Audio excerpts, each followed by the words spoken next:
Bienvenue dans cette vidéo découverte de la version update numéro 8 de TrueNAS. C'est une version, une update que j'ai pas encore fait. Vous voyez qu'elle est il faut juste que j'appuie sur le bouton mise à jour. Alors, dans cette version 7, update 7, je n'ai pas rencontré de soucis. Et je pense sincèrement que c'est la dernière version. Vous voyez que la liste par rapport à la précédente update, elle est 2 à 3 fois plus courte parce que on le sent, on est vraiment en fin de vie de la version 12. Ici, on peut suivre d'ailleurs l'évolution du développement des versions qui suivent ou des gros projets sur lesquels ils sont en train de bosser. Et la bêta, elle est pour le 8 février. Là, on est le 3. La RC1, elle va sortir, je pense, quelques mois plus tard, genre 1 à 2 mois plus tard, donc on va dire en avril. Et je pense qu'en juin, juillet, on va voir la version 13.0 solidement préparée qui va sortir. Donc, cette version update 8, c'est l'objectif de dégager les derniers bugs avant de passer à une nouvelle version. Donc, évidemment, tous les liens que je vais consulter là, ils sont présents dans la section des commentaires en dessous de cette vidéo. Ils mettent en avant quelques points intéressants. On a une mise à jour, d'OpenZFS. On a New Console Port et TLS Server URI Input Field in S3 Service Configuration Form. Donc ça c'est intéressant si vous avez un lien avec les serveurs Amazon. Direct link to TrueNAS upgrade article from update screen. Upgrade article. Donc, apparemment ici vous aurez un lien qui va renvoyer vers la doc TrueNAS pour la mise à jour, et donc c'est une très bonne chose.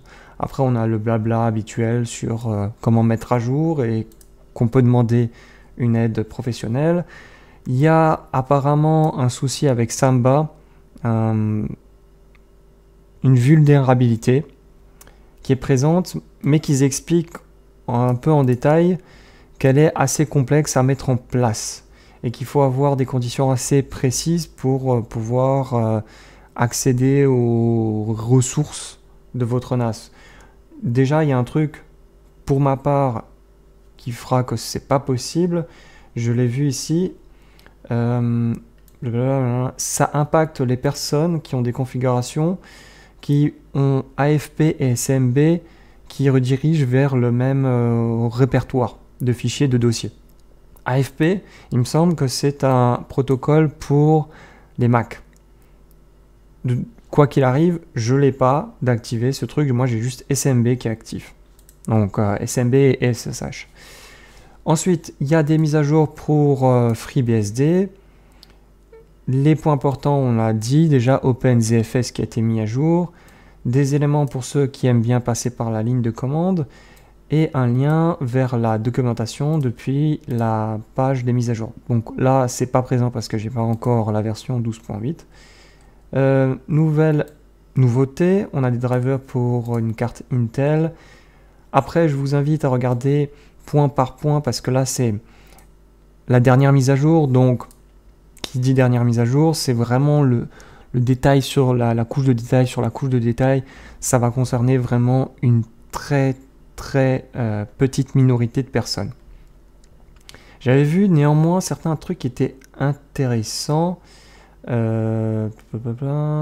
Ici, on avait file copied to SMB share have file modified time adjust. Donc visiblement, il y a un problème avec les dates. Qu'est-ce qu'on a d'autre? Update.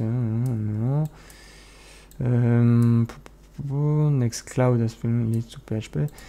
Installation de Nextcloud en tant que plugin, apparemment il y a une erreur PHP. SMB1 est désactivé pour Unix par défaut. Donc c'est pas plus mal parce que SMB1 c'est une vieille version qui possède beaucoup de soucis.